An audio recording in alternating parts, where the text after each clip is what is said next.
This is NBC Nightly News with John Chancellor and David Brinkley.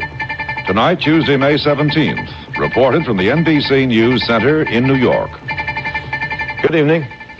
Today, for the first time since Castro, a shipload of American tourists arrived in Cuba to spend 2 nights to look around and to see what has happened to the place since the past years when Americans went there all the time. Our man Fred Francis was on the ship, and we have a report from him. But first, as a matter of some curiosity, here's how we got it.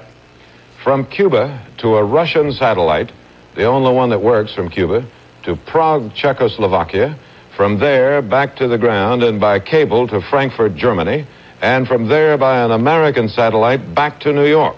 About 6,000 miles to get pictures from a country 90 miles from the U.S.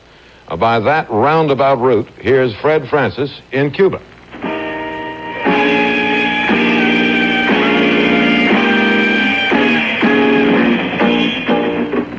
Dizzy Gillespie's Afro-Cuban beat turned Havana on in the 40s and the 50s. Today, it helped to open the doors to the first American tourist to visit Cuba in 16 years.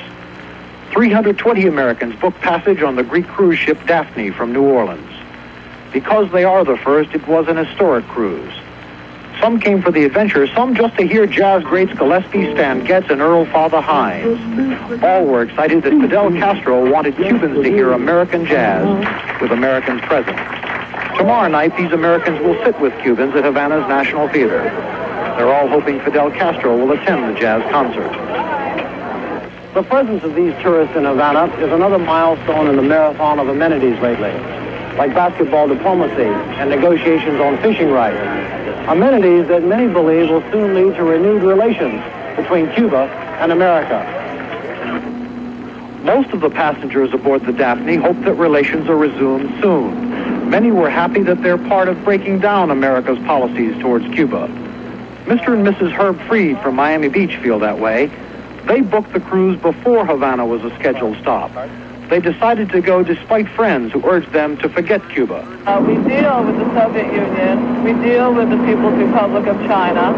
So why not deal with this man who's 90 miles away? 4 Cuban Americans came for emotional reasons.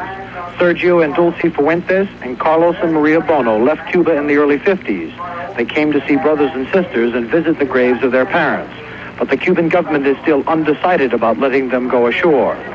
For the others, the arrival in Havana was exciting. The Cubans cheered as the Americans left the port to go to a nearby beach. The few Americans who had been apprehensive about the trip seemed at ease. One said, "They're killing us with kindness," and that was a fair assessment of the